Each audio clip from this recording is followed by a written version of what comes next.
पर आइए शुरुआत कर रहे हैं पहली खबर के साथ। सुप्रीम कोर्ट ने आवारा कुत्तों के मुद्दे पर सुनवाई के बाद फैसला सुरक्षित रख लिया है। जस्टिस विक्रम नाथ, जस्टिस संदीप मेहता और जस्टिस एनवी अंजारिया की स्पेशल बेंच ने सभी पक्षों की दलीलें सुनी और अब इस पर अंतिम निर्णय का इंतजार है। इस मामले में सरकार की ओर से सॉलिसिटर जनरल तुषार मेहता ने दलील दी कि यहाँ कई मांसाहारी लोग खुद को पशु प्रेमी बताते हैं, जो इस मुद्दे को जटिल बना रहा है। वहीं बचाव पक्ष के वकील कपिल सिब्बल ने मामले का समाधान निकालने की बात कही और कहा कि दिल्ली एनसीआर से आवारा कुत्तों को शेल्टर होम में भेजने की व्यवस्था बनाई जाए, जो अब तक मौजूद नहीं है। सुप्रीम कोर्ट ने 11 अगस्त को डॉग बाइट्स और रेबीज के बढ़ते मामलों को देखते हुए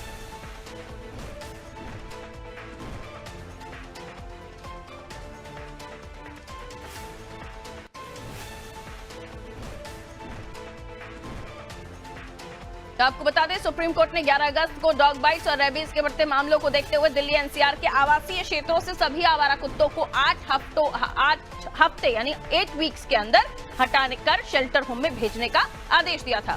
कोर्ट ने इस काम में किसी भी प्रकार की बाधा डालने पर सख्त कार्रवाई की चेतावनी दी। इसके बाद चीफ जस्टिस बीआर गवई ने मामले पर गौर करते हुए इसे 3 जज की स्पेशल बेंच को सौंपने का फैसला लिया। अब सुप्रीम कोर्ट ने मामले पर सुनवाई करते हुए फैसला सुरक्षित रख लिया है।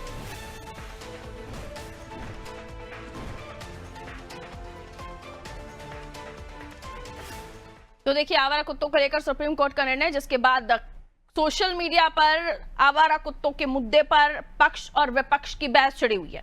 जहां एक पक्ष कह रहा है कि निर्णय गलत है, इस तरह से बेजुबानों के साथ उन्हें शेल्टर होम में नहीं भेजना चाहिए, और दूसरी ओर वो पक्ष भी है जो ये कह रहे हैं कि अगर इन्हें खुला छोड़ा गया तो न जाने कब किस पर हमला कर दें। रेबीज के बढ़ते मामले, डॉग बाइट्स के बढ़ते मामलों को लेकर सुप्रीम कोर्ट ने इस मामले में संज्ञान दिया था, लेकिन अब एक जो मामला है 3 जजेस की बेंच में गया, जिसके बाद अब ये फैसला सुरक्षित रख लिया गया है। आइए विनोद, हमारे सहयोगी दिल्ली से हमारे साथ जुड़ रहे हैं, उनकी तरफ रुख कर लेते हैं और जानकारी हासिल करने की कोशिश करते हैं कि इस पर अब मामला कहां तक पहुंचा है। अलग अलग तरह की प्रतिक्रियाएं हैं और कुछ ऐसे लोग हैं जो अपने आप को पशु प्रेमी तो बताते हैं, लेकिन कोर्ट की तरफ से भी इस पर टिप्पणी की गई कि पशु प्रेमी तो बताते हैं लेकिन मांसाहारी भी होते हैं। खैर, लेकिन इसके साथ ही हम देखें कि डॉग बाइट्स के मामले या जिस तरीके से रेबीज के मामले बढ़ते जा रहे हैं, इसका कोई तो हल निकलना था विनोद। अब इस मामले में हम देख रहे हैं कोर्ट की तरफ से जो निर्णय दिया जाएगा, क्योंकि अभी मामला सुरक्षित रख लिया गया है, फैसला सुरक्षित रख लिया गया है, आगे क्या होगा?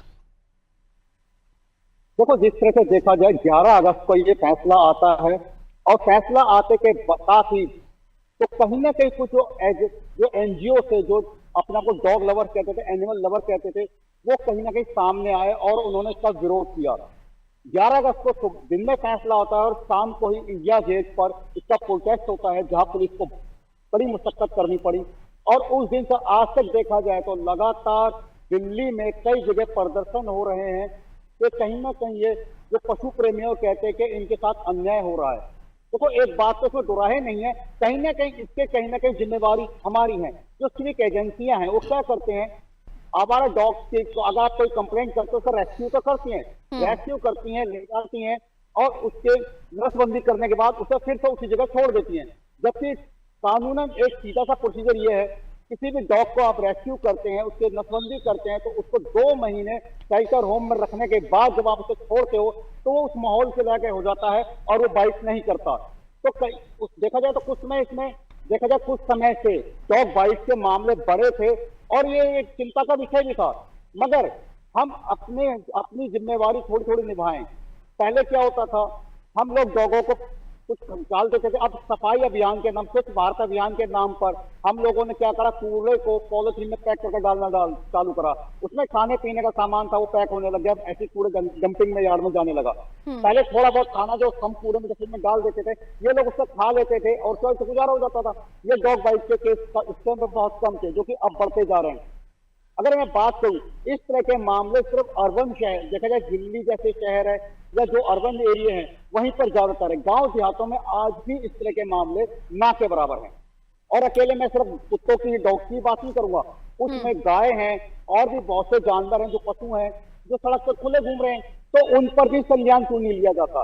अगर हम बात करें गाय पशु, जो पशु है, आपने देखा होगा जो अर्बन एरिया जैसे दिल्ली जैसे शहर में ही मैं अकेले बात करूं, सिर्फ दिल्ली की बात करता हूं, तो दिल्ली में 1000 गाय रोड पर घूमती दिखती हैं। उनका क्या होता है, जो गाय को पाल रहे हैं, दूध निकालते हैं, सड़क पर छोड़ देते हैं, उन सबकी कार्रवाई उनके खिलाफ होनी चाहिए, ना कि पशु के खिलाफ। बिल्कुल, तो अपना अपना लोगों का वक्तव्य है, लेकिन आफ्टर ऑल देखना होगा कि जो फैसला अब सुरक्षित रखा गया उसमें क्या बताया जाता है। बहुत शुक्रिया विनोद जानकारी के लिए।